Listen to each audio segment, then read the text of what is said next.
Caros estudantes, estou gravando essa aula no dia 1º de setembro, que é o dia do profissional de educação física.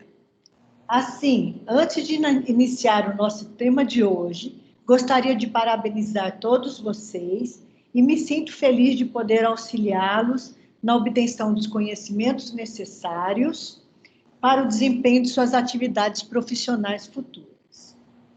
O indivíduo, ou seja, nós todos, só temos duas ferramentas para manter ou atingir um estado de boa saúde, que é a alimentação e a atividade física. Se esses dois tópicos, alimentação e atividade física, vierem acompanhados de um auxílio de profissionais com conhecimento na área, a chance do indivíduo, ou seja, de cada um de nós, atingir ou manter a sua saúde é muito aumentada.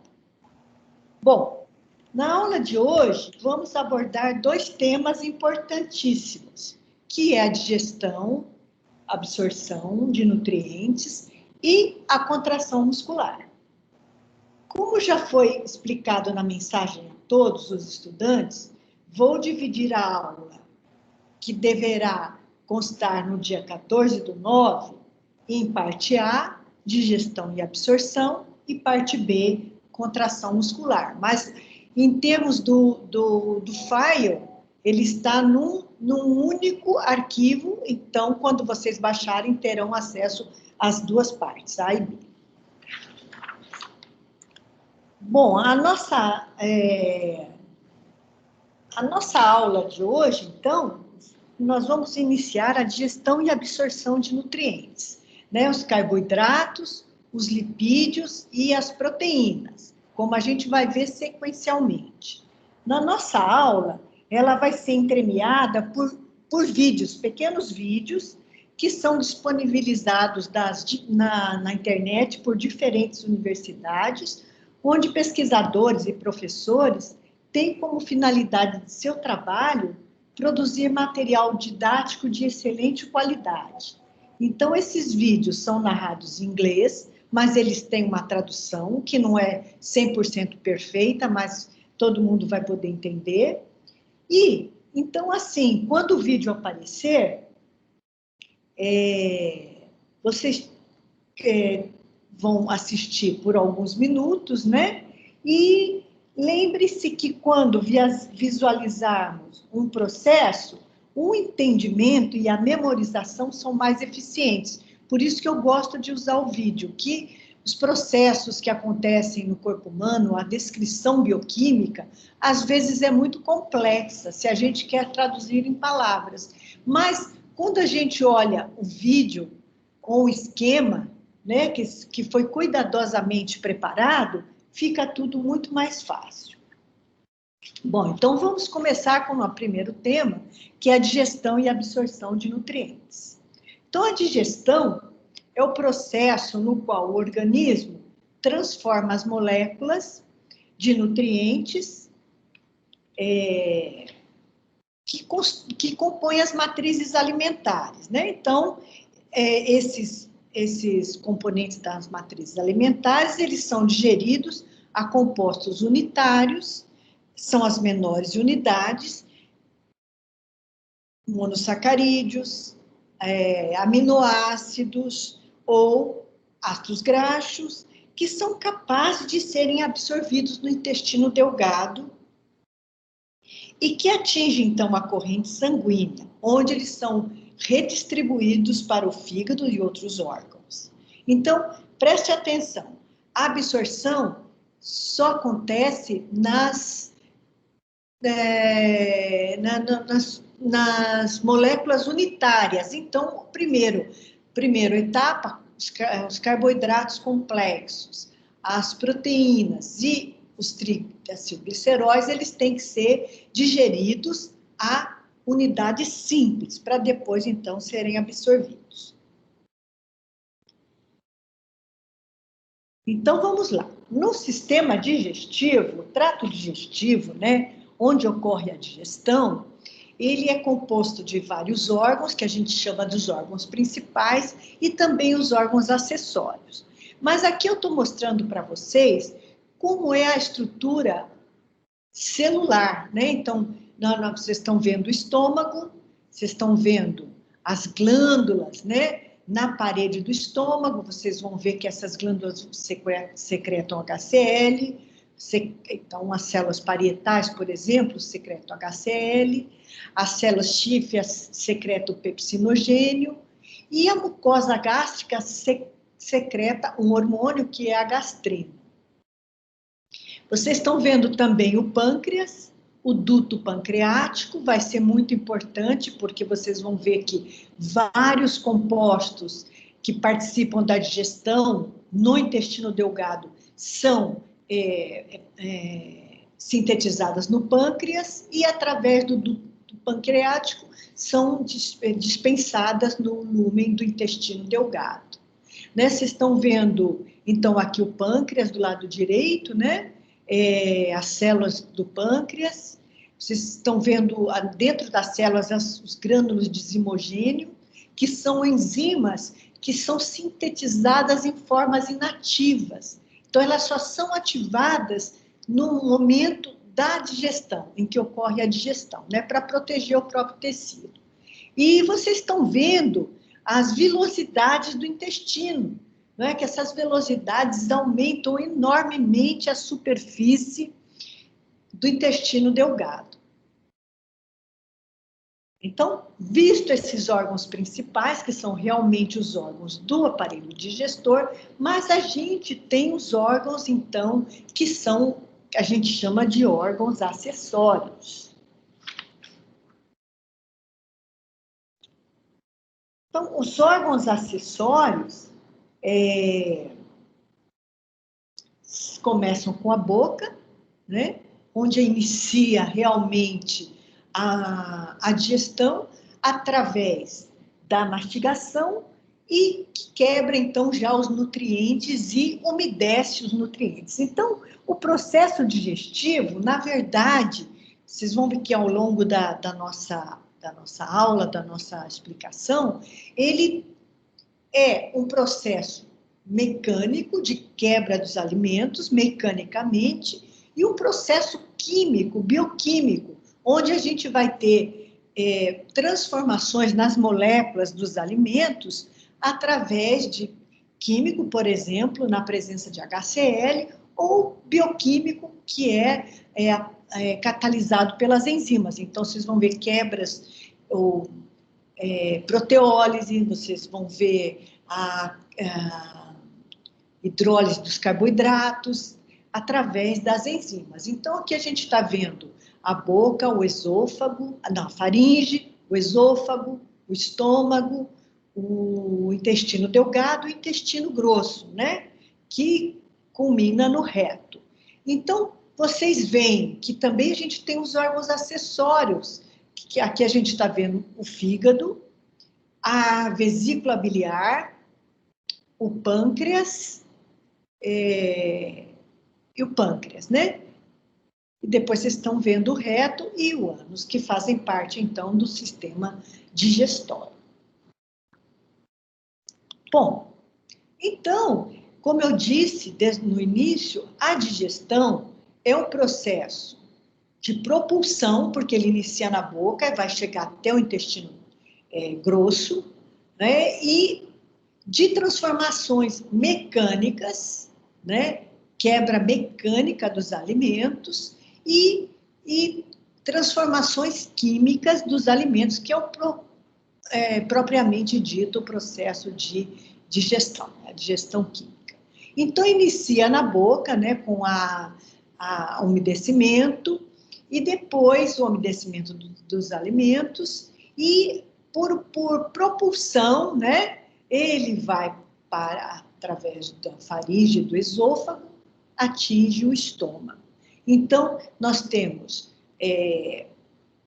a peristalse, tanto no esôfago, quanto no estômago, quanto no intestino delgado, que é a propulsão para que o alimento caminhe pelo trato gastrointestinal. Bom, durante, então, no estômago e principalmente no intestino delgado, nós temos a digestão química, né? Então, a digestão química aqui está sendo mostrada como essas gotículas, uma figurinha em verde claro. Então, vocês estão vendo que já tem no estômago, em todo o intestino, a gente tem a digestão química.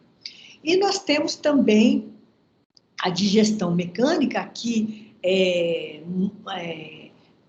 representado por semicírculos. Então, vocês estão vendo que já tem na boca, né, no estômago e também no intestino delgado.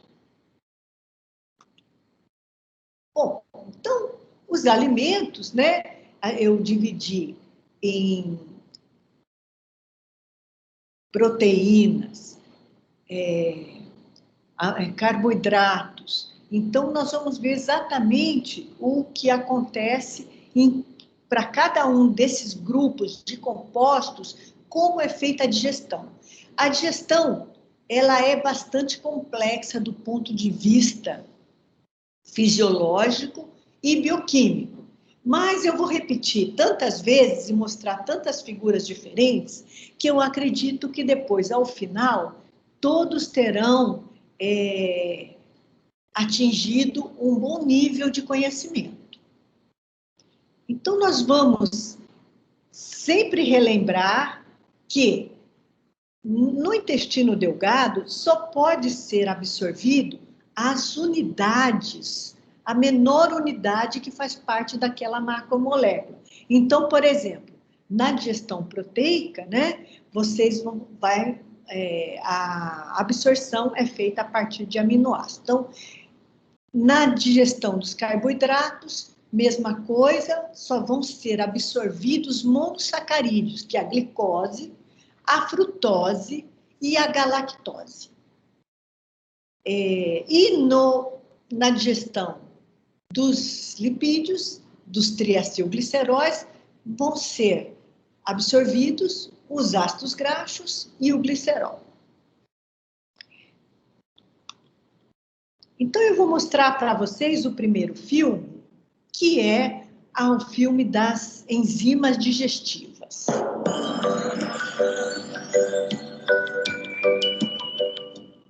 We don't have chunks of cake or bits of burger floating around our bloodstream. So how do we get the energy from our food to our cells? Two things have to happen before we can make use of our lunch. It needs to be broken down into smaller pieces or digested, and then it needs to be absorbed into the bloodstream. Digestion takes place in lots of places along the alimentary canal, and absorption happens in the small intestine, which is found just after the stomach, along the length of the digestive system. To learn more about the digestive system, watch this video, and to learn more about absorption, watch this video. In this video, we're going to look at the enzymes involved in digestion in more detail. The large molecules which make up our food, like lipids, proteins, and carbohydrates, are too big to be moved into our blood. So, they need to be digested into smaller molecules by physical processes like chewing, and chemically by special proteins called enzymes. Different types of enzymes digest the different types of food. So let's look at the food groups in turn. First, carbohydrates. Foods like rice and pasta are made of carbohydrates. The simplest carbohydrates are sugars, which can be joined into big chains to make complex carbohydrates, like starch. Carbohydrates are digested by carbohydrase enzymes, such as amylase. Amylase is a special type of carbohydrate, which breaks down starch, a big carbohydrate, into smaller molecules. These can then be broken down further into glucose, which is small enough to be moved into the blood. Amylase is found in your saliva, which is where carbohydrates will first start to be broken down chemically, and another amylase is released into the small intestine from the pancreas, so much further down your digestive system. Now let's look at proteins. Proteins are found in meat, fish, beans, and pulses. They are made up of amino acids and are digested by protease enzymes. The protease enzymes break down proteins into amino acids. Protease, called pepsin, breaks down proteins in the stomach. But this doesn't work once the food moves into the small intestine. In the small intestine, the conditions are different, so a different protease called trypsin is released into the small intestine from the pancreas for continued protein digestion. What conditions do you think might be different in the small intestine compared to the stomach? Whilst the stomach is very acidic and has a pH of about 2, the small intestine has a higher pH of about 8. Protease enzymes, which work well at pH 2, don't work at pH 8, which is why different protease enzymes are needed in the small intestine. And the last group of food, lipids. Lipids are digested by enzymes called lipases into glycerol and fatty acids, but it's not an easy job. It requires a process called emulsification to take place first. Emulsification breaks the lipids into smaller droplets. The smaller droplets have a larger surface area for the lipase enzymes to work on. To learn more about bile and emulsification, watch this video. So, to recap, the main enzymes involved in digestion.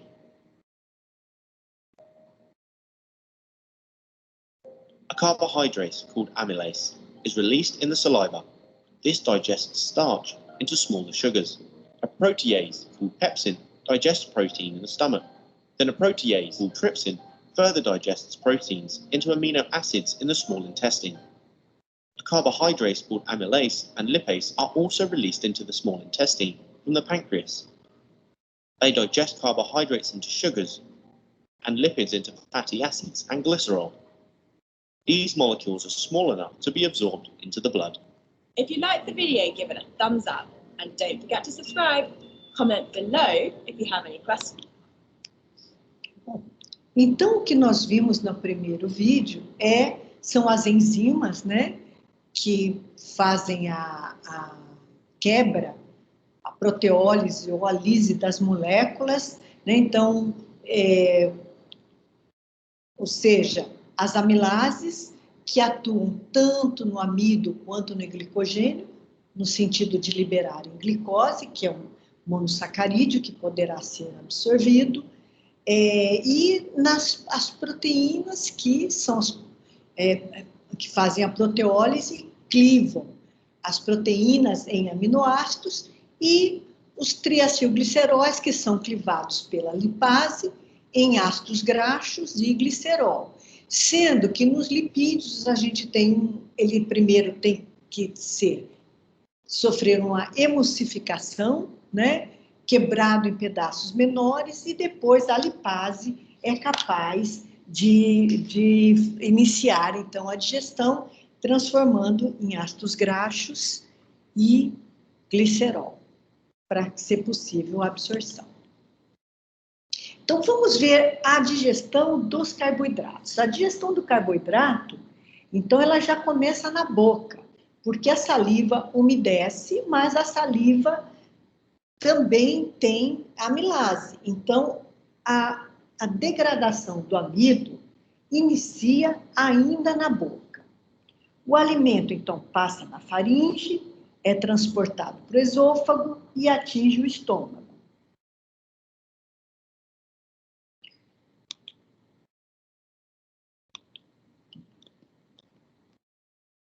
Desculpa. Vamos aqui para o nosso... In this lecture video, we are going to focus on digestion and absorption of carbohydrates. So we're working with the gastrointestinal system, but focusing on carbohydrates.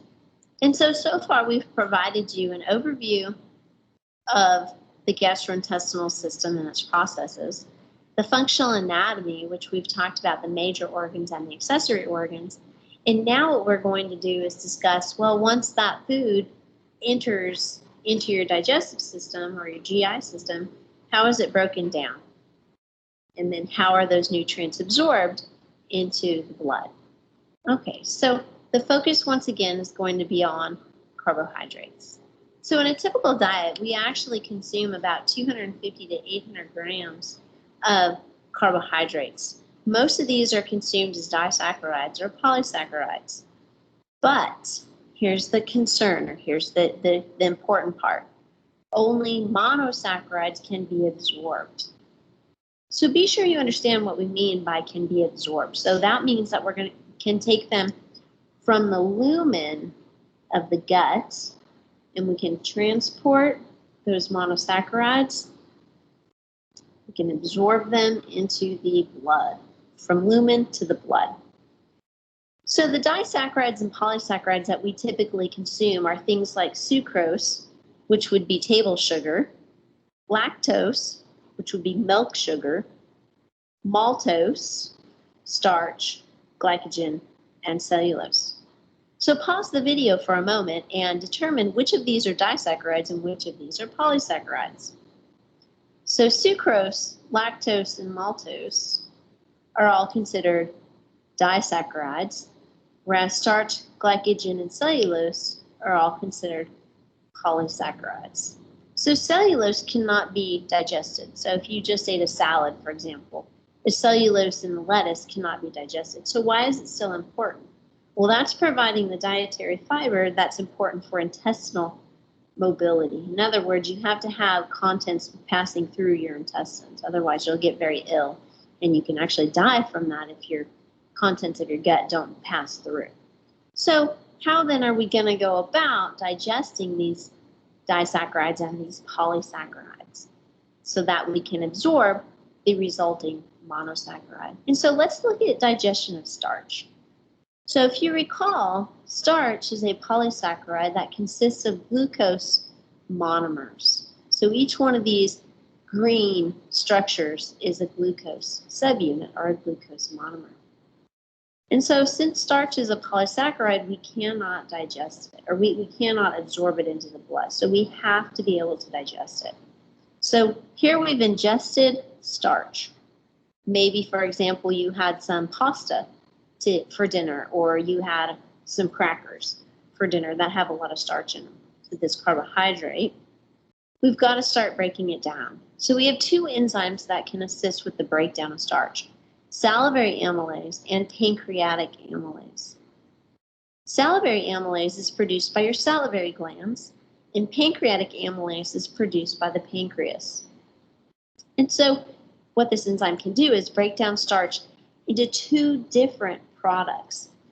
You can wind up with limit dextrins when you break down starch, which are basically short branched polysaccharides, or you can wind up with maltose, which is a disaccharide which consists of two glucose monomers. Okay, so that doesn't do us much good either, because we cannot absorb disaccharides, and we certainly cannot absorb short polysaccharides either. So we have to break these down even further. So how do we do that? Well, that's going to require additional enzymes. So dextrinase will break down those limit dextrins. So dextrinase catalyzes the reaction where the limit dextrins are further broken down into glucose subunits. If it's maltose that we're concerned with, the enzyme maltase will break down our maltose into two glucose subunits. Okay, because once you have the glucose, and glucose is a monosaccharide, then the body can absorb that monosaccharide.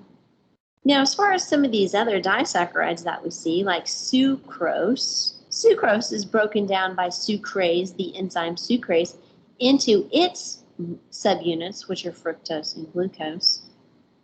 And then lactose, that sugar that's found in milk, is broken down into its subunits, galactose and glucose, via the enzyme lactase.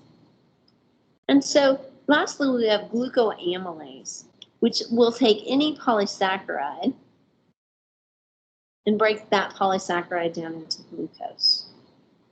So what we wind up with, because of all of these enzymes, are all of these monosaccharides. So be sure you know which of these are monosaccharides, which are di, and which are polysaccharides. Okay, now the locations for these enzymes are on the brush border of the small intestine. And so if you recall, if you looked at the lining of the small intestine, you would see villi. And at the tip of the villi are the microvilli. And we'll put the microvilli in green. And so located on the brush border are enzymes. So this enzyme here is called a brush border enzyme. And many of the enzymes that we talk about, excluding salivary and pancreatic amylase, are brush border enzymes. So now once we have our carbohydrate broken down into a monosaccharide, now we can absorb the monosaccharide. Here what we'll do is focus on the absorption of glucose and galactose. So here we have the lumen, we have the epithelial cells, and here we have the blood. So the goal is to absorb glucose and galactose and even fructose, okay, all monosaccharides. So we're going to start on the basolateral membrane. And we're going to start with the type of transport that I'm going to label a 1. So now inside of an epithelial cell, you know the concentration for sodium and potassium. So pause the video, write in your concentration for sodium and potassium inside of your epithelial cell, and then see if you can't determine what type of transport is occurring in number 2, as well as number 3 and number 4. So if you've already paused the video and determined what type of transport is occurring at 1, 2, 3, and 4, let's see if you are correct. So we're going to start with the concentrations for sodium and potassium inside the epithelial cell. So we notice that sodium is being pumped from a low concentration toward a high concentration. Potassium is being pumped from a low concentration toward a high concentration, and this requires ATP. So number 1 must be primary active transport. So let's look at number 2 now, up on the apical membrane. So on the apical membrane, we have this purple thing, right, that's representing a carrier protein. Sodium is going from a high concentration in the lumen toward a low concentration within the cytoplasm of the epithelial cell. So high to low using a carrier. Then we notice glucose is going from a low concentration in the lumen to a high concentration in the epithelial cell. So if one ion is going along a gradient, that's releasing the indirect energy to drive the second solute against its gradient. So number 2 must be sodium glucose co-transport, which is a type of secondary active transport. Okay, so now once we have glucose at a high concentration inside the epithelial cell here, it's going from a high concentration toward a lower concentration, but it's using a carrier protein. So number 3 must be facilitated diffusion. And then finally, we have number 4. So in number 4, you can see how potassium is moving from a high concentration in the epithelial cell through a channel toward a lower concentration. So number 4 must also be facilitated diffusion. So that explains how glucose is absorbed. It's the mechanism for glucose absorption in the small intestine. Now, there's also galactose absorption, which is the exact same as glucose. So instead of writing glucose on the diagram, scratch that out, and you could put galactose, and it would be exactly the same as what we just discussed for glucose. What's different is fructose.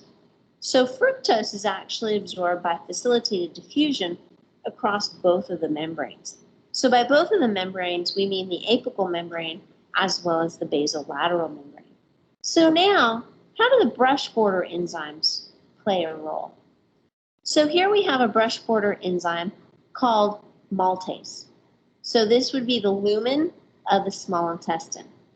Remember that most of your digestion and absorption takes place in the small intestine, specifically the duodenum. So maltose is the brush border enzyme that's going to take maltose and catalyze a reaction to break that bond between those two glucose units into your monosaccharide glucose. And then we can absorb glucose, just like I described in the previous diagram. The only extra step here is that you have a brush border enzyme called maltase to help break down that disaccharide.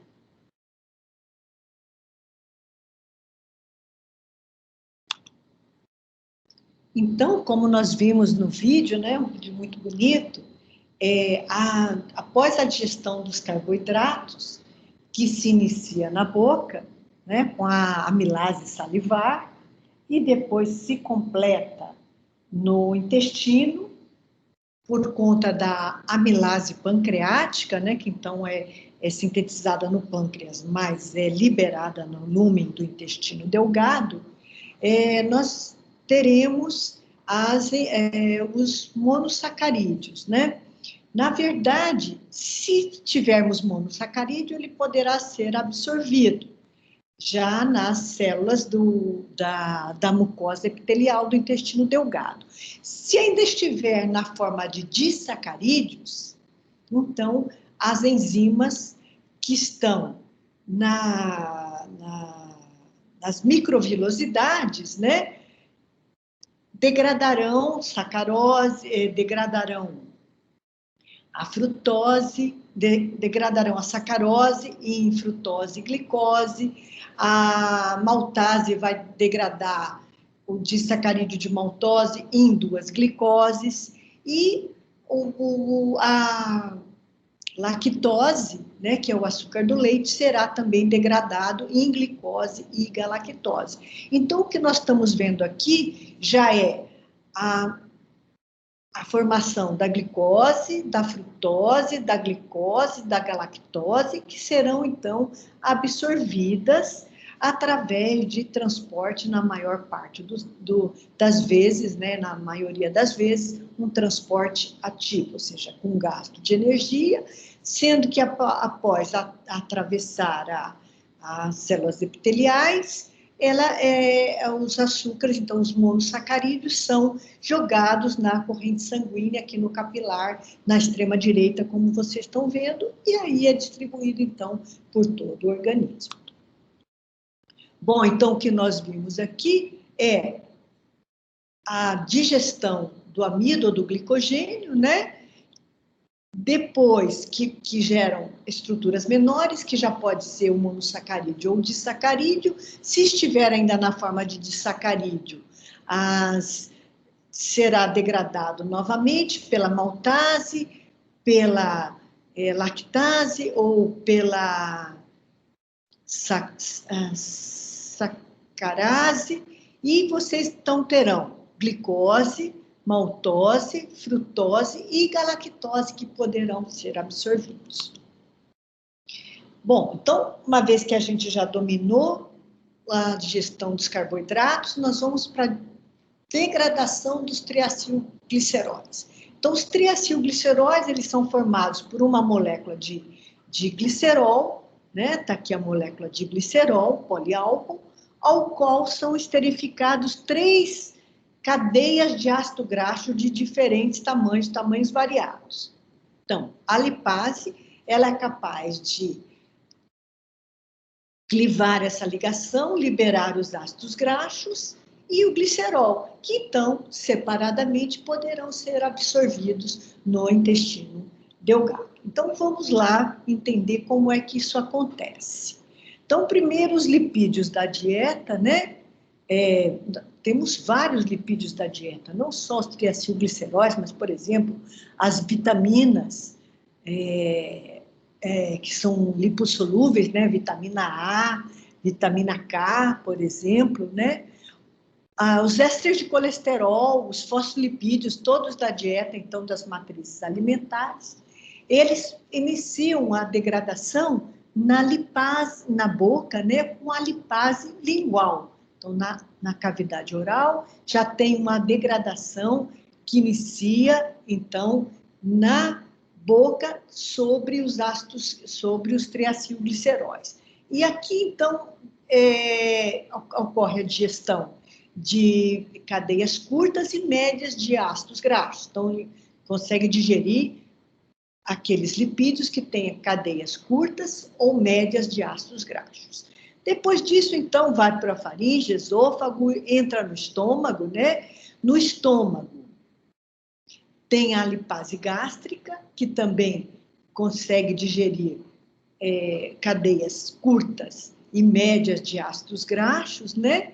E esses ácidos graxos, então, eles se difundem através ou seja, já podem ser absorvidos, né, na corrente sanguínea, no sistema circulatório, esses ácidos graxos livres, né? Mas, além disso, nós temos aqui produzido pela vesícula biliar, né, então armazenado, né, na vesícula biliar, a bile que consegue, né, são produto para fazer a emulsificação dos ácidos graxos. Então, se formam as micelas, né? Então, isso é secretado aqui do pâncreas, né? Secretado no intestino delgado. No intestino delgado, então, se formam as micelas, e aí as lipases pancreática, as fosfolipase, colesterol esterase, digerem esses triacilgliceróis, digerem os fosfolipídios e digerem os ésteres de colesterol. Então, que poderão, então, ser absorvidos na forma de ácidos graxos e glicerol. Bom, mais uma vez, né, a gente está mostrando aqui, então, os ácidos graxos que vêm da dieta, chegam no estômago, né, tem já uma digestão na boca pela lipase salivar, entram depois, então,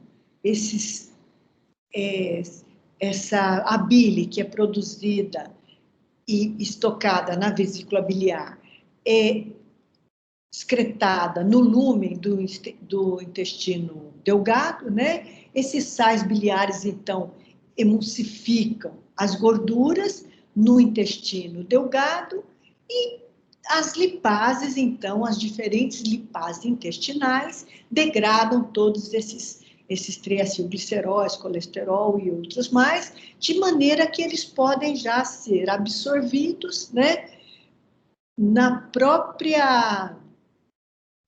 Lembra que aqui também já teve a absorção de ácidos graxos de cadeia média e curta, mas então, e ainda tem essa digestão que ocorre no intestino delgado e é através da mucosa intestinal, estes ácidos graxos, né, aqui mostrados como uma cabecinha polar azul e a cauda hidrocarbonada, atingem a corrente sanguínea e são, então, distribuídos para os adipócitos ou para os miócitos, né? Então, vocês estão vendo a via completa daqueles lipídios que estavam na dieta e que agora foram degradados em subunidades, seus monômeros, subunidades menores, e agora já fazem parte tanto do miócito quanto do adipócito.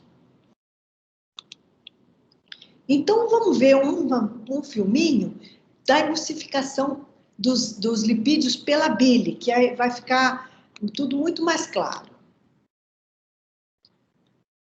Então, vamos lá.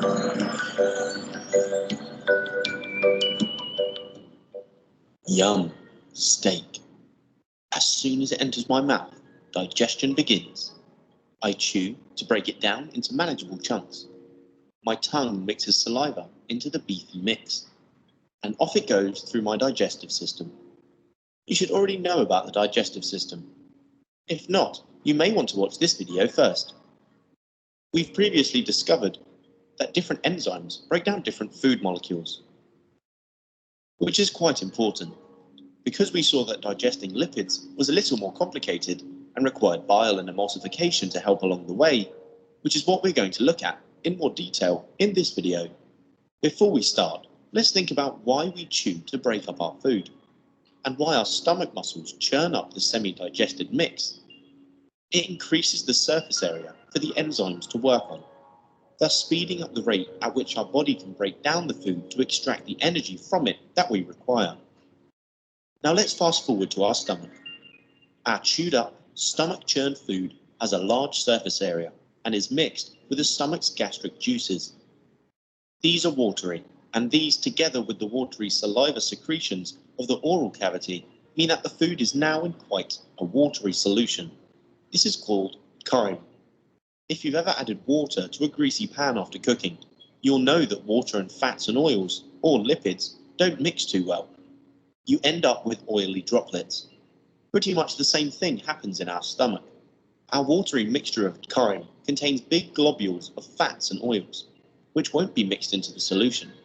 This is a problem because it means that the lipids have a small surface area for the lipid-digesting lipase enzymes to work on.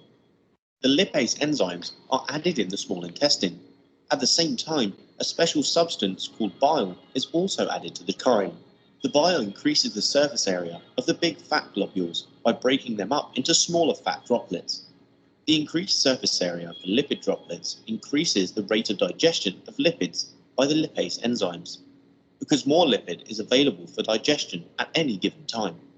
Lipase enzymes can now more quickly break the lipids up into fatty acids and glycerol, thanks to the bile addition. The process of increasing the surface area of the lipids is called emulsification. The bile is produced in the liver and stored in the gallbladder. It's released down the bile duct into the small intestine from the gallbladder. Not only does the bile increase the surface area of the lipids, it also has another great quality. It's alkaline. This helps to neutralize the strong hydrochloric acid which is added to the chyme and provides a more optimum pH for enzymes in the small intestine to work in. To end with a random fact, the bile is green in color, and it's this that makes your poop brown. In this video, we've learned that bile was produced in the liver and stored in the gallbladder. From here, it's released down the bile duct into the small intestine, where it divides big globules of lipids into smaller droplets.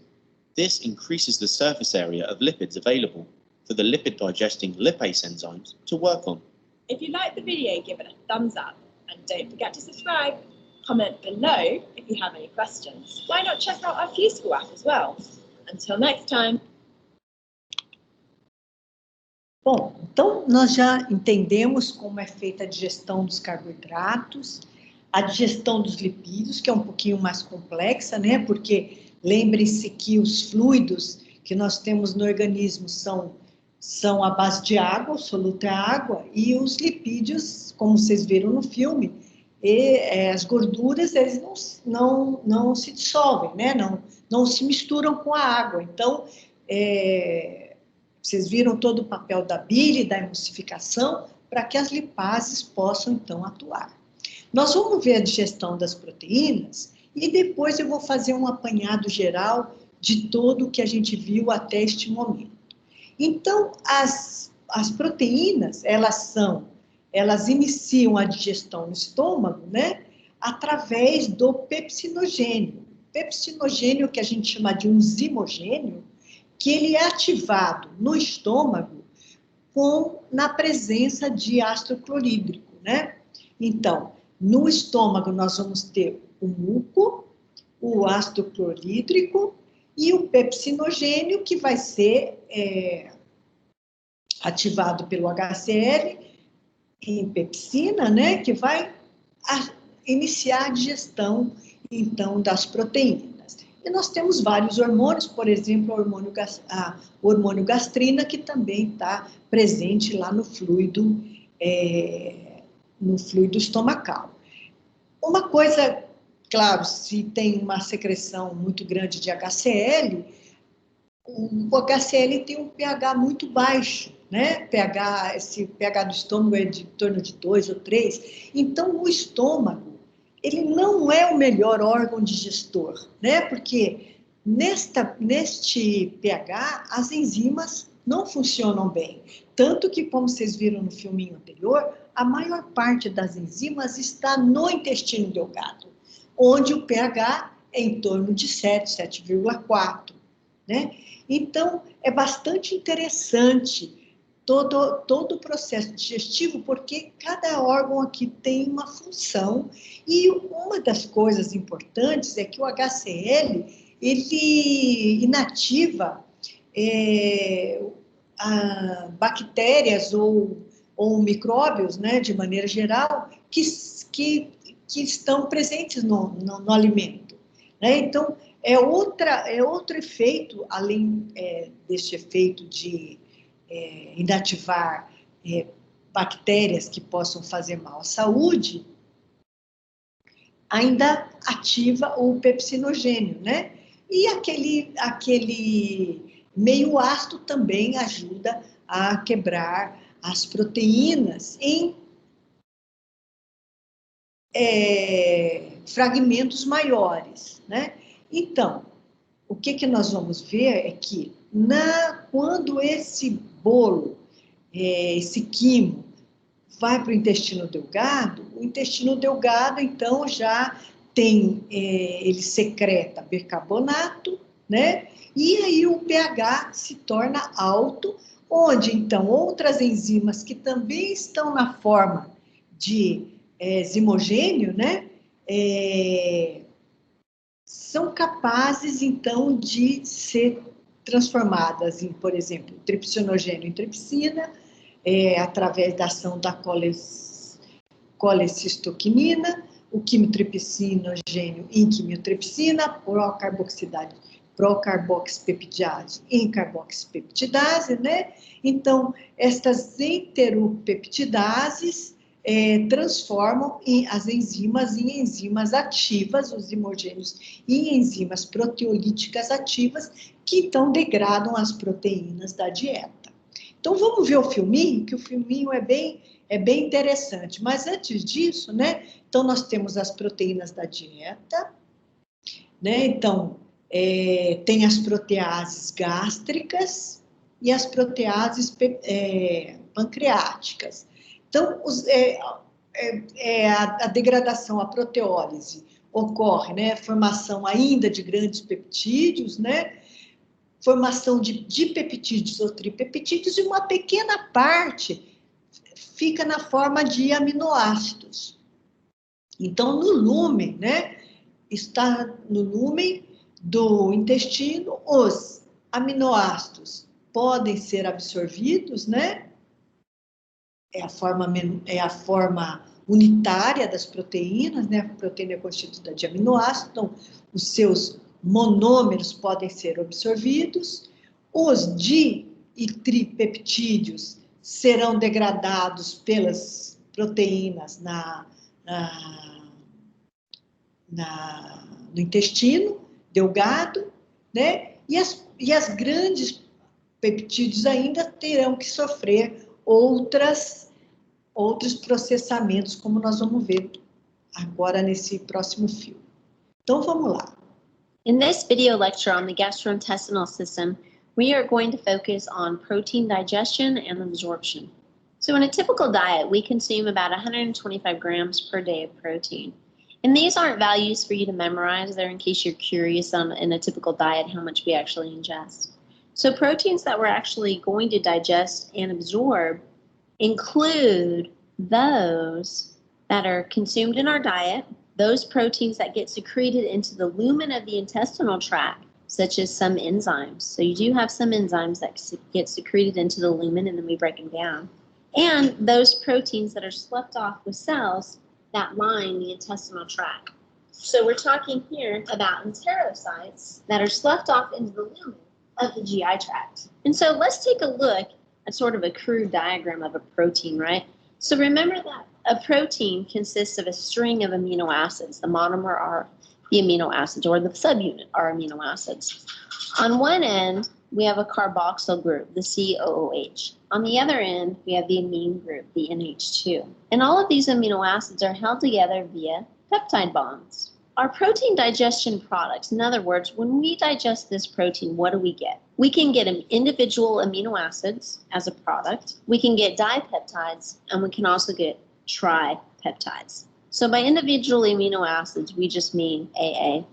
Here would be a dipeptide, right? It just means two peptides. And I'm just drawing these as pretty short sequences. And then tripeptides would mean three. When the proteins are digested, you can get these three products, and it's dependent upon the enzyme in question. These are the types of proteases. We know that proteases are a general term for enzymes that break down proteins. So we have two different categories for proteases. We have endoproteases, and there are exopeptidases. So peptidases, breaking the enzyme that breaks down proteins, endo and exo is giving you a hint on where they actually cleave the protein. So an endopeptidase will split the polypeptide at the interior peptide bond. So for example, it may split or break that peptide bond there. So if that were to happen, we would get two products. We would have a dipeptide as our products. And so anytime an endopeptidase splits a polypeptide at the interior peptide bonds, you get small peptide fragments, a dipeptide or a tripeptide. How many times would you have to cleave this protein in order to get a tripeptide? Well, you'd have to cleave it twice, right? So if I cleave this here, that gives me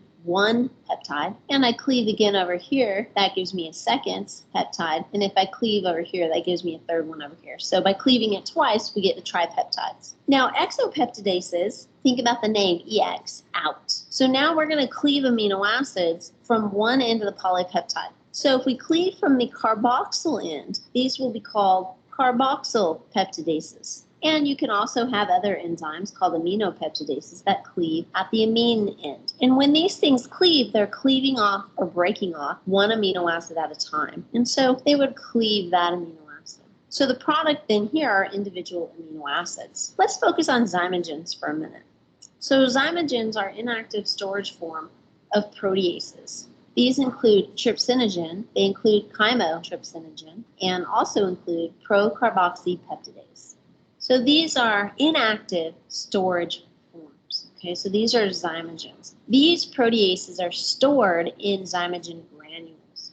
And what we mean by zymogen granules are secretory cells. So these are secretory cells that contain trypsinogen, chymotrypsinogen, and procarboxypeptidase. These secretory cells then have to be secreted via exocytosis from the acinar cells. So remember, when zymogens are produced by the pancreas, they're produced by these acinar cells and then released into the duct. And then they get activated by proteolytic activation, which we're going to discuss later. Let's first focus on where protein digestion begins. So we have protein digestion taking place first in the stomach. And so the chief cells that are part of this gastric gland or gastric mucosa, the chief cells secrete pepsinogen. Pepsinogen is a precursor enzyme. The parietal cells secrete hydrogen ions that will then combine with chloride ions to form hydrochloric acid. So a lot of times you'll see that parietal cells secrete HCl, which is true in essence. So how does this work? So when the parietal cell, or the chief cells rather, synthesize and secrete pepsinogen,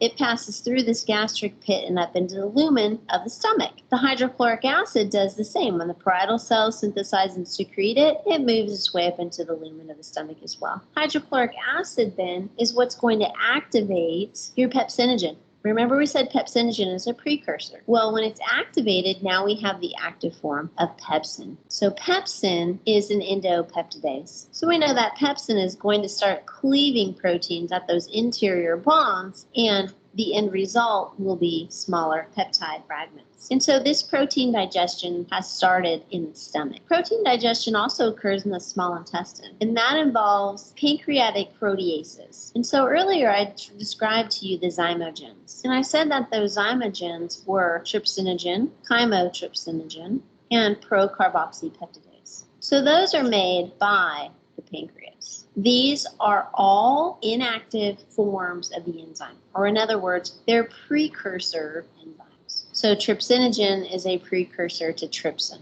Chymotrypsinogen is a precursor to chymotrypsin. Procarboxypeptidase is a precursor to carboxypeptidase. So the active forms of the enzymes are circled in red for you. These are the active forms, meaning the ones that can catalyze reactions. So then we also have brush border proteases. Brush border proteases are, again, located in the microvilli, and so of the brush border. So we have two groups, aminopeptidases and enterokinase. Before we leave this slide, I'd like to first discuss which of these are endopeptidases and which are exopeptidases.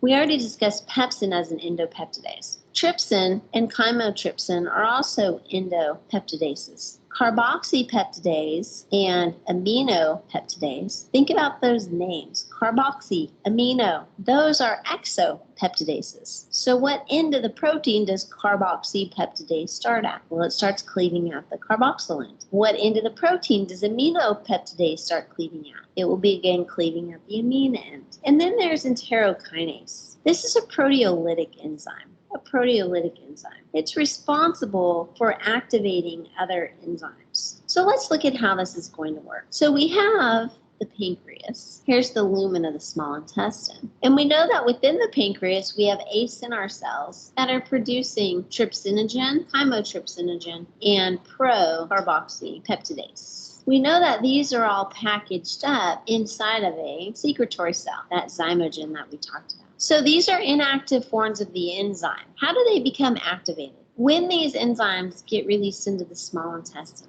Think back to what sphincter needs to be open in order for these enzymes to enter into the lumen of the small intestine. And this, by the way, is the duodenum. That's the region of the small intestine that we are in. Okay, so one of the sphincters has to be open. Which sphincter is that? So it all begins with trypsinogen and enterokinase. Enterokinase, remember, is that brush border enzyme. So it's a proteolytic enzyme that converts trypsinogen into trypsin. So remember, trypsin is the active form of the enzyme. So trypsin then is going to help cause the conversion of chymotrypsinogen into chymotrypsin, which is also the active form of the enzyme, which trypsin then is going to cause pro-carboxypeptidase to be converted into its active form, carboxypeptidase. So what are the products then by the activation of these proteases? Since trypsin is an endopeptidase, that will give you di and tripeptides. Chymotrypsin is also an endopeptidase, so that will give you di and tripeptides. Carboxypeptidase, though, is an exopeptidase, so that will give you individual amino acids. So then, how do we absorb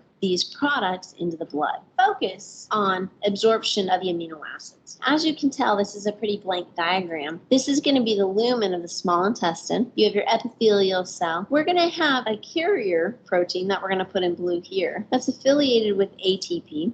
And what this thing is going to be doing is it's going to be pumping sodium out of the cell and potassium into the cell. And so once again, that's your form of primary active transport. On the apical membrane, you're going to have another carrier protein. And I'll just draw this in as the blue carrier protein here. We're going to be transporting sodium along with amino acids. So for transporting sodium in, it must be moving from a high concentration in the lumen toward a low concentration in the lumen, because the pump is pumping it out. In conjunction with that, then, when sodium moves down its gradient, that provides the indirect energy to move your amino acids into the epithelial cell. So the type of transport, let's just label this in number 2. The type of transport on this apical membrane is sodium amino acid cotransport, which once again is a type of secondary active transport. But we haven't gotten our amino acids into the blood yet, and that's our goal. So now what we have inside of this epithelial cell is a high concentration of amino acids. So can amino acids freely diffuse across the membrane? Hopefully you answered no. So here is my carrier protein on the basolateral membrane, and these amino acids are going to use that carrier protein to go from a high concentration in the cell toward a low concentration. So number 3 then is facilitated diffusion.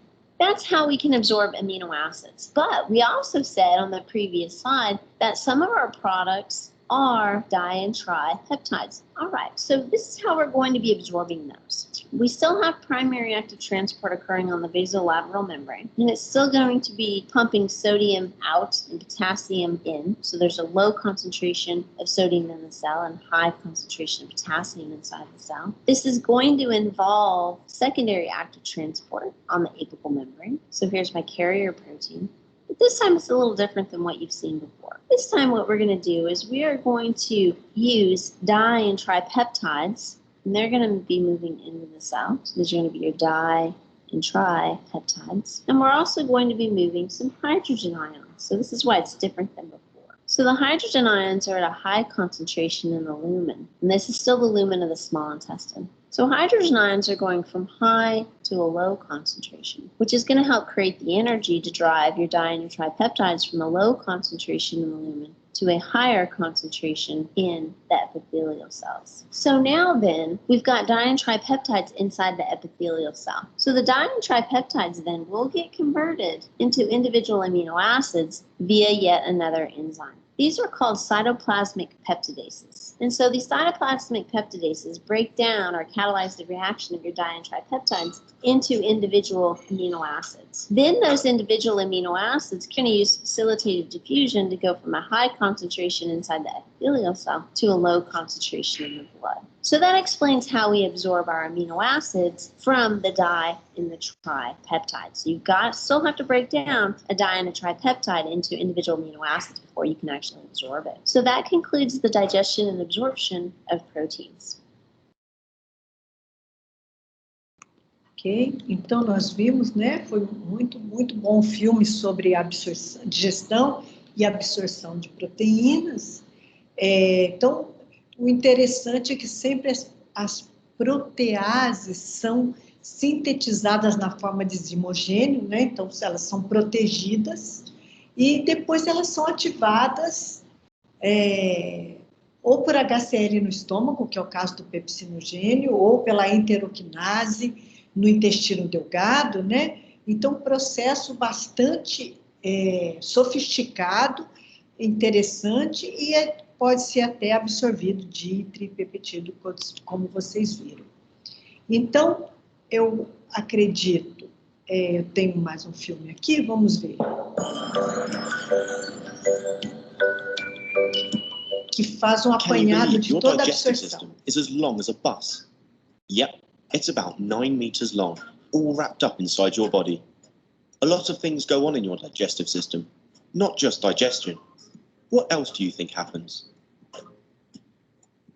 Digestion goes hand in hand with absorption, which happens in your small intestine, which is what we're going to look at in this video. Digestion is the breakdown of food, from large insoluble molecules into small molecules, which can be used by your body. Digestion involves many organs before it reaches the small intestine. For more information on the roles of these organs in the digestive system, watch this video. Enzymes and other chemicals, such as bile, break down food. For more on the role of enzymes and bile in digestion, watch these videos. As they move through the digestive system, carbohydrates are broken down into sugars, proteins are broken down into amino acids, and fats are broken down into fatty acids and glycerol. But the job of the digestive system doesn't stop at digestion. For our body to make use of these small, soluble molecules, we need to absorb them into our bloodstream. This happens in the small intestine. The small intestine is made up of lots of tiny, finger-like projections called villi. The villi increase the surface area of the small intestine. The larger the surface area, the more absorption that can take place. Each villus has a tiny blood vessel called a capillary, and another vessel called a lacteal. The food molecules pass from the villi of the small intestine into either the blood capillary or the lacteal. Once absorbed into the blood vessel in the small intestine, the digested food molecules can then be transported around the body to where they are needed. So why did those large molecules need to be broken down in the first place? The small intestine is kind of like a sieve. It has small holes in it. Small molecules are able to pass through those holes, whilst large molecules cannot. So carbohydrates, proteins and fats are all too large to pass through the holes in the small intestine. But sugars, amino acids, fatty acids and glycerol are all small enough to pass through. Sugars and amino acids pass through the holes into the blood capillary, while fatty acids and glycerol pass into the lacteal of the villi. These small molecules move by diffusion, moving from a high to a low concentration.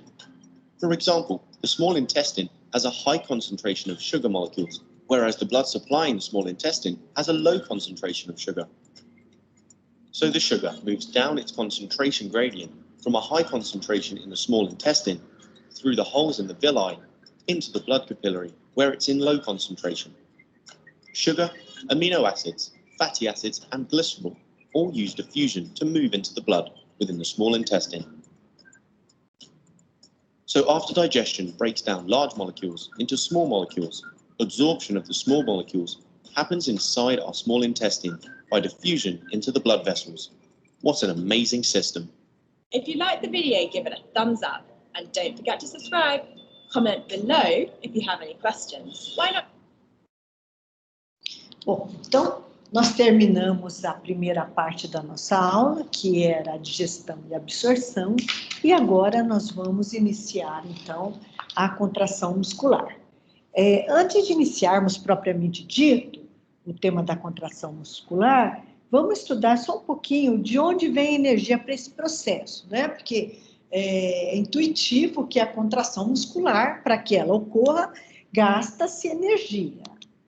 Então, as fontes de energia química no músculo são adenosina trifosfato, que é o ATP, a creatina fosfato, e a energia química também pode ser obtida através da degradação de compostos que foram absorvidos, como a gente viu. Por exemplo, no caso, a glicose, os ácidos graxos, né? Tudo isso é utilizado para gerar energia química. Bom, então, mais uma vez, essa ATP, a contração muscular, ela só pode ocorrer com o gasto de ATP, então esta energia é disponibilizada através da creatina fosfato, do glicogênio, através da glicólise, né, formando ácido lático, né, produzindo ATP, então é um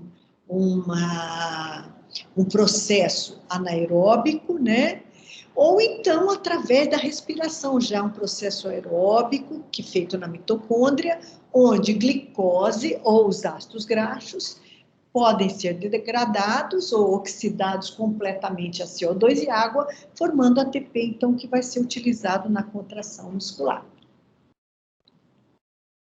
Então, é importante entender a digestão, a absorção e depois como essas moléculas serão utilizadas, então, para produzir energia química para a contração muscular.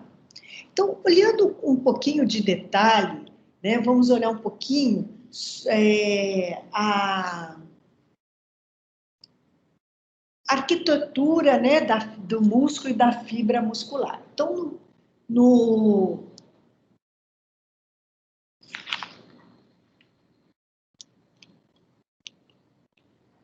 Então, vamos olhar um pouco da fibra muscular e entender a contração muscular.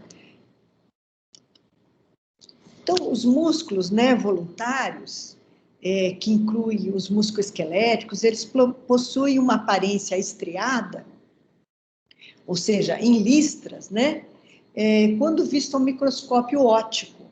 Então, se a gente olhar aqui ao microscópio óptico, vocês vão ver as fibras, a fibra muscular estriada, onde o eixo longitudinal da fibra, né, que está na horizontal, perpendicular às estrias. E o padrão alternado de bandas, que é a banda A, que é escura, e a banda I, que é clara, né, originado, então, por múltiplas miofibrilas em sequência, fica claramente visível nessa fotomicrografia de uma fibra muscular. Bom,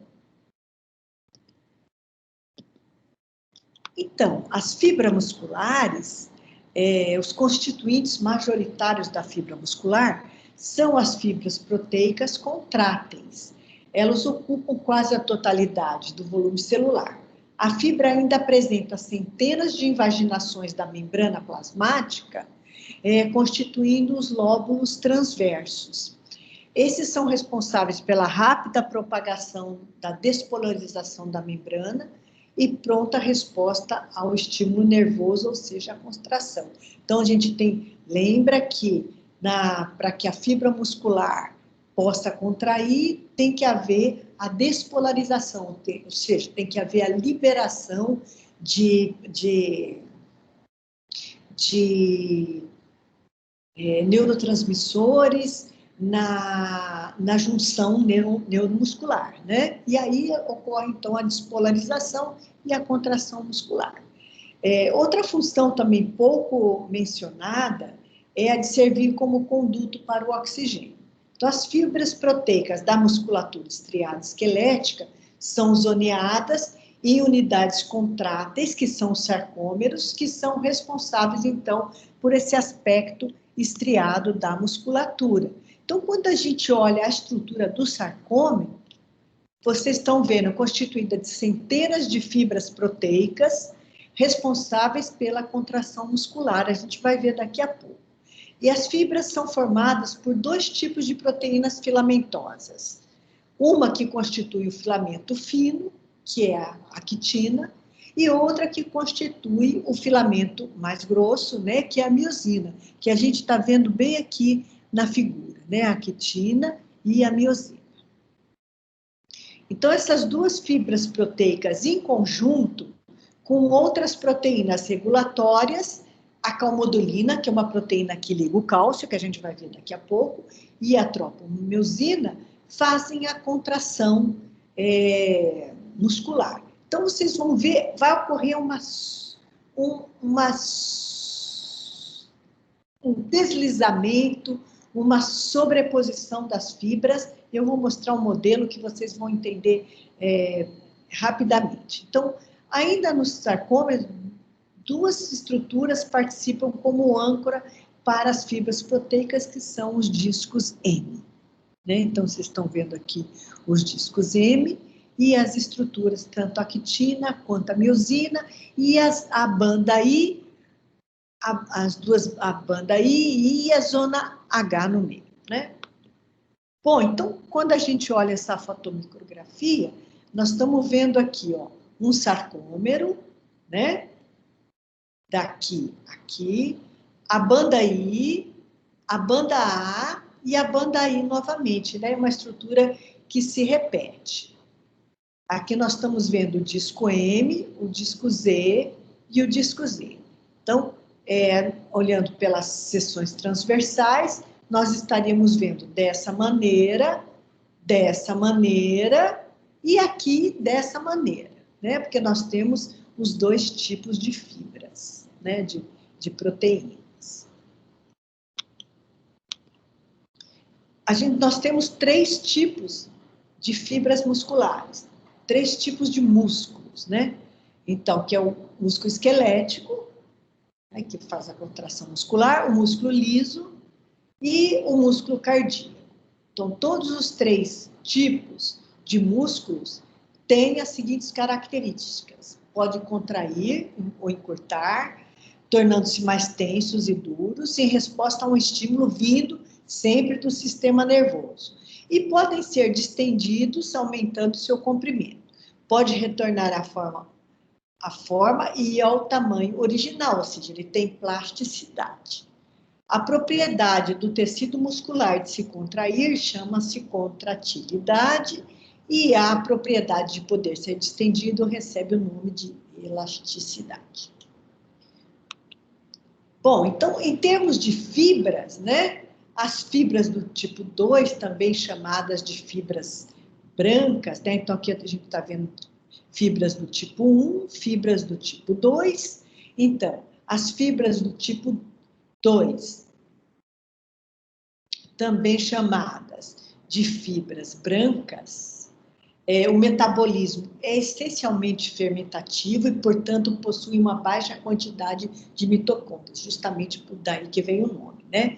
E uma elevada quantidade de glicogênio e enzimas do metabolismo de glicogênio e da fermentação láctica. A miosina, presente nessas fibras, realiza um ciclo de contração em alta velocidade e, por isso, são chamadas de fibras rápidas. Elas produzem uma maior potência de contração que as do tipo 1, mas como produzem uma grande quantidade de lactato durante a contração e a exaurem rapidamente a reserva de glicogênio, essas fibras entram em fadiga rapidamente. Então, estas fibras, né, as fibras do tipo 2, elas são para fazer a contração muscular de explosão e em pequeno tempo, né? Porque, como já disse, ela não tem as mitocôndrias, e então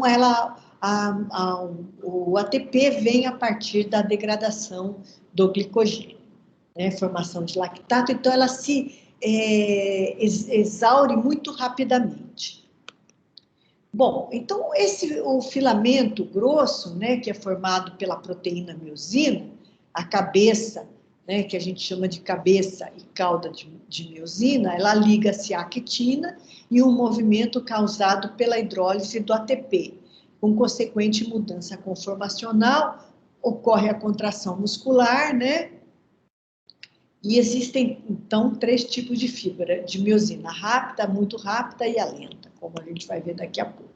Então, as proteínas contráteis são a actina, que compõe o filamento fino, né, formado a partir da polimerização de suas unidades monoméricas, e é no filamento fino que as cabeças de miosina se irão ligar fortemente para ocorrer a contração muscular. Nós já vamos ver rapidamente no filme, todo mundo vai poder entender. Então, a primeira é a actina e a miosina. A miosina é essa cor de vinho, né? Que vai se deslocando na hélice de actina. Aí nós estamos vendo a tropomiosina, a molécula de ATP em verde, né?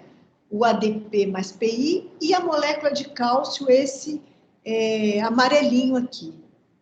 Então, vamos ver o filme, que vai ficar tudo mais fácil.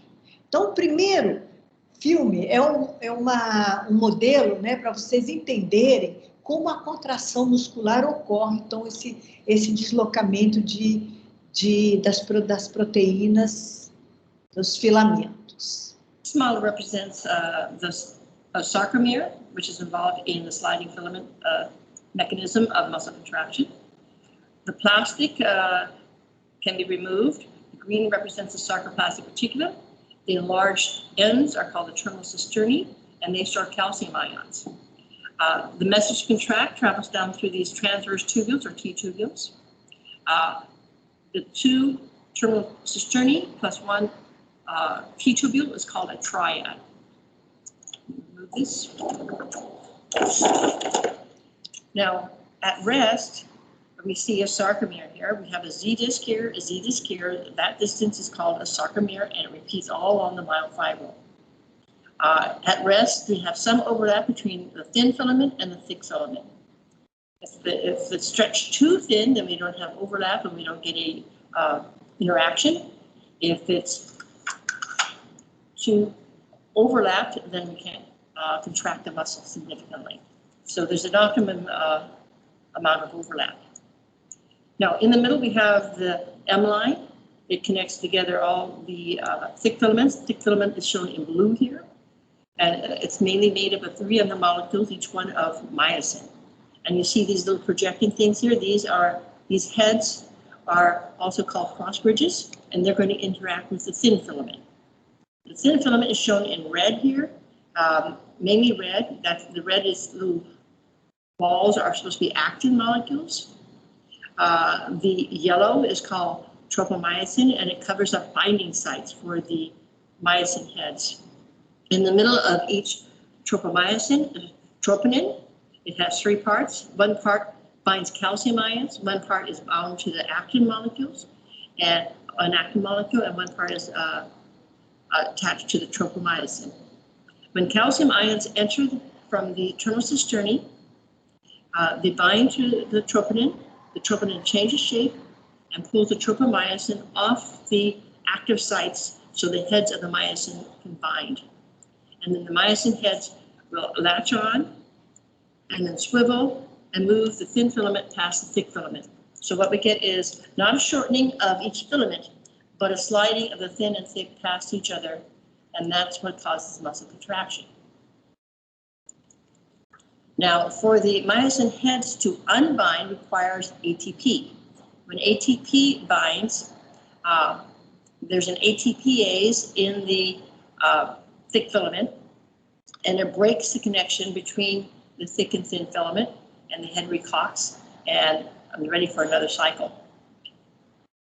So what we have here, the thick filament is mainly myosin again.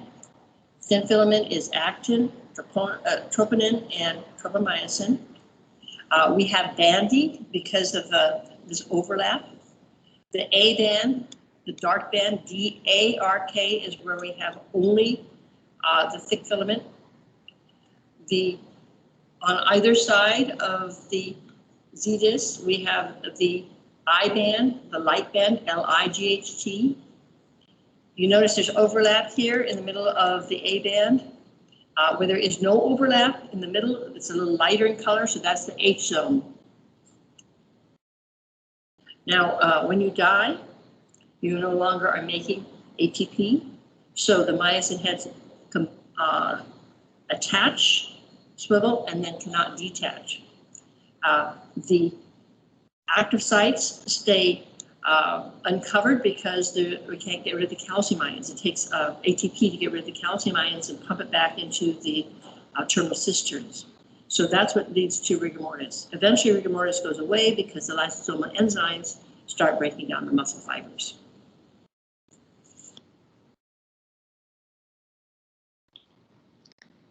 Interessante, né?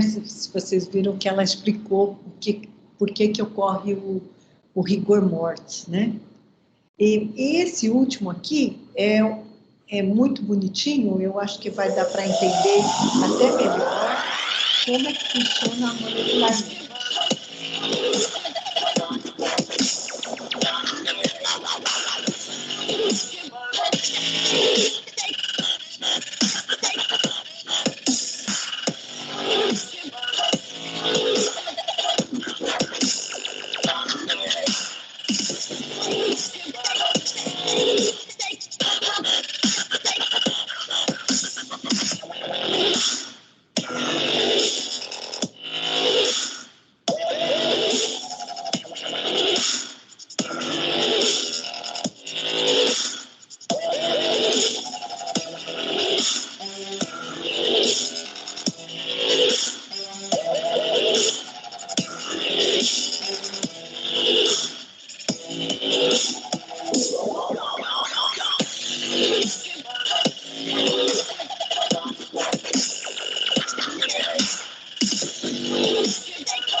Hello and welcome to another episode of Interactive Biology TV, where we're making biology fun.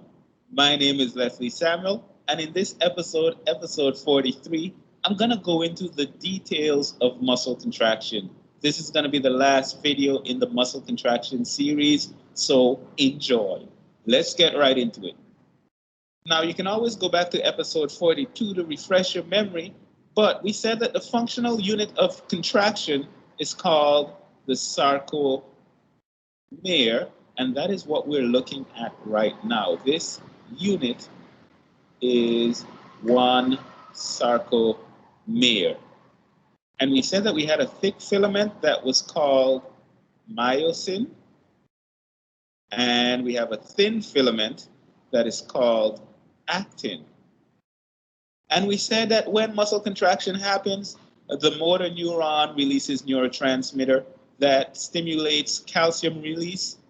And when that happens, the fibers slide against each other, just like this. So as the muscle fibers become shorter, that is the muscle contracting. And you can clearly see that in this animation. Now, the reason we said that this can happen is because on the myosin filaments, we have these heads, and those heads extend and bind to the actin.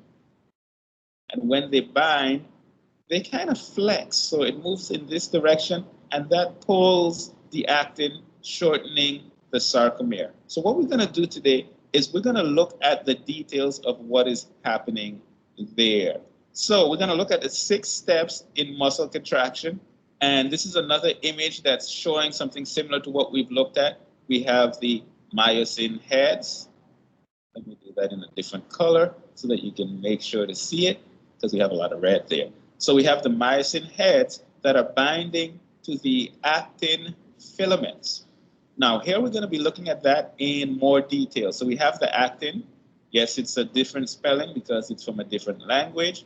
But on the actin filaments, there are 2 things that are very important. We have tropomyosin, as you see here. So that's this long strand here. And on top of the tropomyosin, we have troponin. And this is a complex that we find all along the actin filaments. Now, here's the situation. Because this is here, the myosin heads want to bind to the actin. There's some binding sites on the actin. So let's say this is a binding site right here. But what's the problem? The tropomyosin is covering that binding site, so the myosin heads cannot bind. Okay, so we have these myosin head binding sites all along the actin. Myosin heads want to bind. We have all these myosin heads ready to do their business, but they cannot because it's blocked by the tropomyosin. All right, so let's go now and look at the 6 steps of muscle contraction.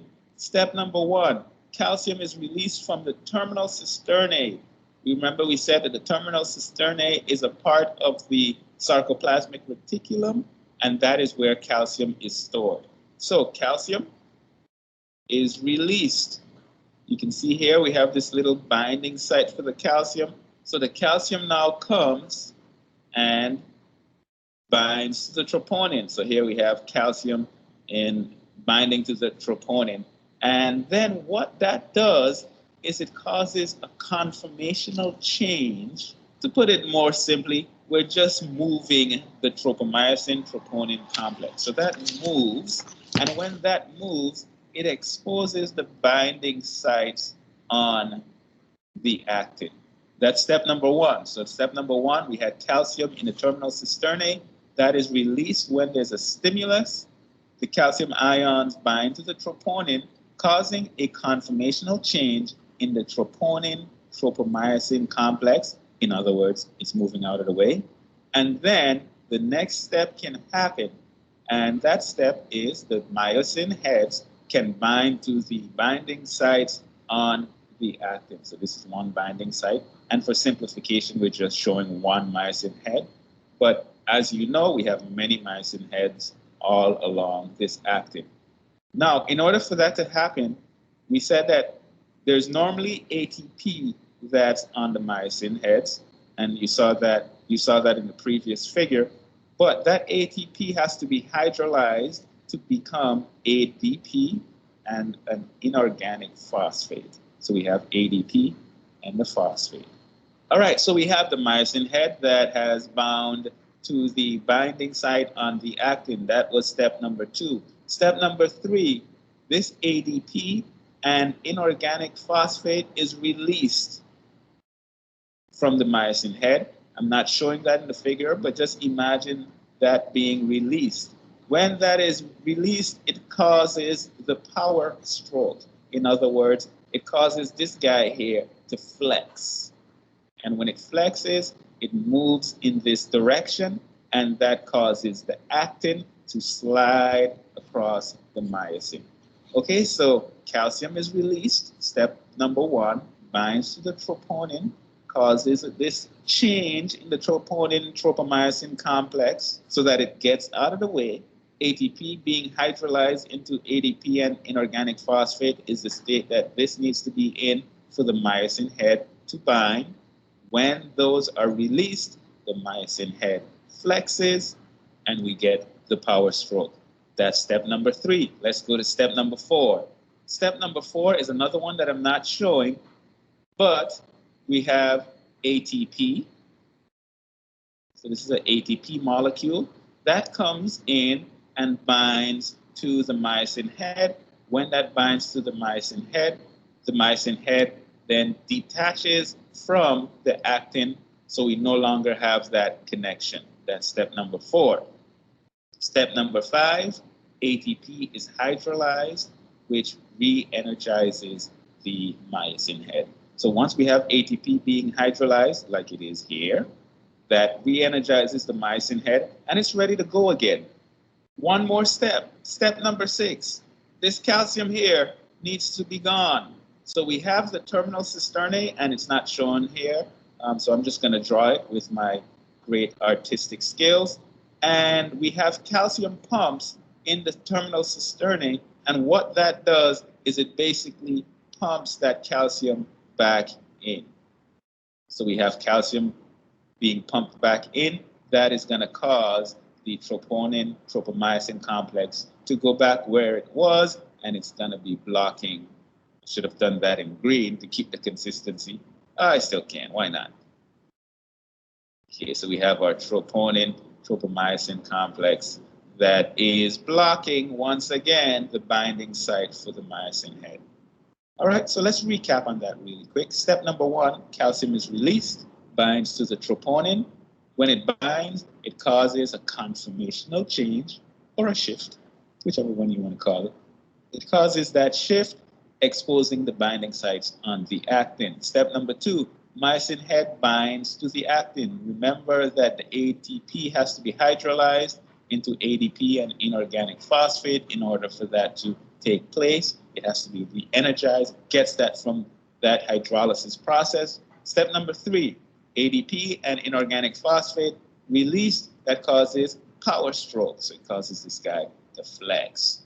Then ATP comes in, binds to the myosin head, causes the myosin head to be released from the actin. The myosin head gets re-energized when the ATP is hydrolyzed back into ADP and inorganic phosphate. Calcium ions are pumped back into the terminal cisternae, and this process can happen again. Well, that's pretty much it. That is muscle contraction. If you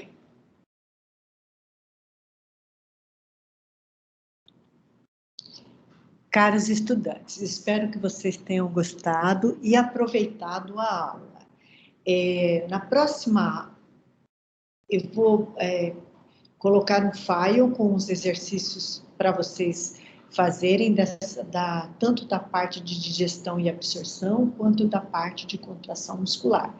Esses exercícios, eles têm que ser entregues até o dia 20/9, antes da próxima aula, que vai ser no dia 21/9.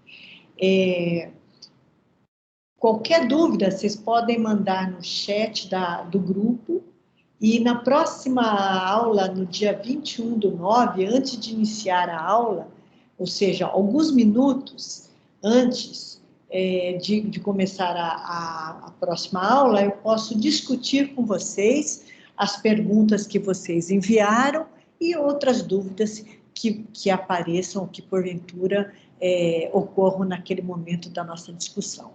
Agradeço a todos, espero que tenham aproveitado bastante. São 2 assuntos muito importantes para o desenvolvimento profissional, para que vocês possam progredir no entendimento bioquímico, tanto dos nutrientes, né, e do processo de digestão e absorção, quanto de contração muscular. Eu tenho certeza que vai ser muito útil na vida futura profissional de vocês. Obrigada e até a próxima aula.